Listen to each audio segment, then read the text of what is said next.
was at this time that Judah went down from his brothers and settled near an Adulamite man named Hira.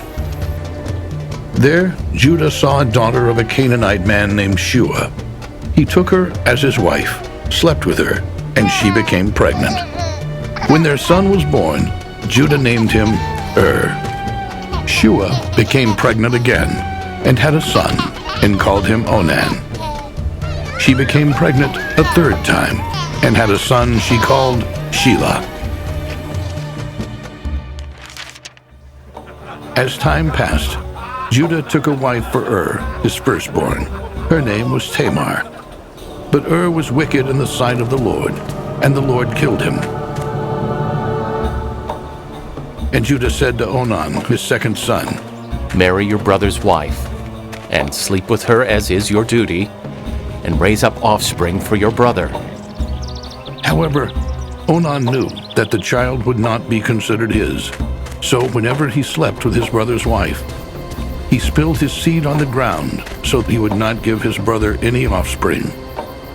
What Onan did was evil in the sight of the Lord, so the Lord killed him as well. Then Judah told Tamar, "Remain a widow and stay in your father's house until my son Shelah grows up." For Judah thought, "I do not want him to die like his brothers." So Tamar went and lived in her father's house. In the course of time, Judah's wife, the daughter of Shua, died. After Judah was comforted, he went up with his friend Hira, the Adulamite, to his sheep shears in Timnah. While he was there, Tamar was told that her father-in-law was going up to Timnah to shear his sheep. So Tamar took off her widow's clothes and completely covered her face with her veil. She then sat at a gate in Enaim, which is on the way to Timnah, because she saw that Shelah had grown up, and she had not been given to him as his wife. When Judah saw Tamar, he thought she was a prostitute because she had covered her face. And he turned to her and said, "Please let me sleep with you." Judah did not know it was his daughter-in-law, and she replied, "What will you pay me that you may sleep with me?" "I will send you a young goat from the flock." "Will you give me a pledge until you send it?" "What should I give you as a pledge?" "Your seal and cord and the staff that you carry in your hand." Judah gave them to her and slept with her, and she became pregnant. Then she left, removed her veil, and put on her widow's clothes. Judah sent the young goat with his friend, the Adulamite, to collect the pledged items back from the woman.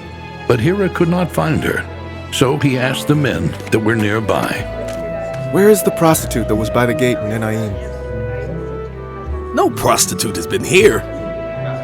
So Hira returned to Judah and said, "I could not find her, and the men there said no prostitute has been here." "Let her keep the things, so we will not be shamed. I sent the young goat, and she could not be found."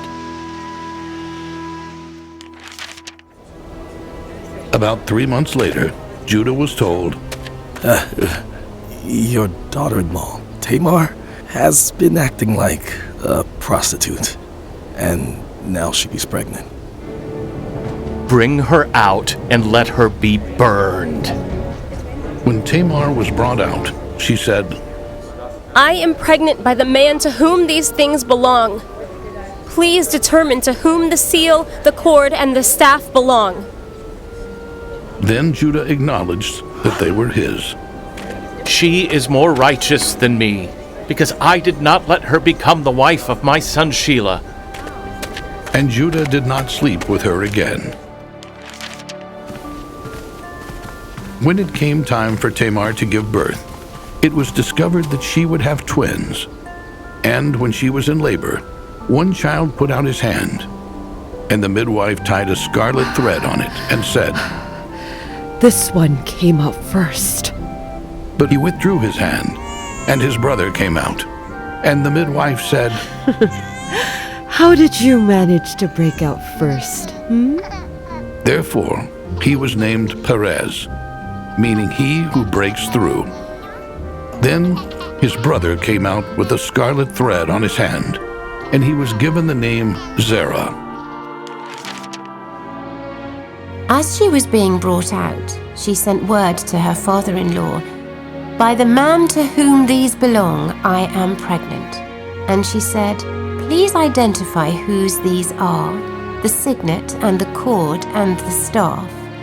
Then Judah identified them and said, "She is more righteous than I, since I did not give her to my son Shelah." And he did not know her again. Genesis chapter 38, verses 25 and 26.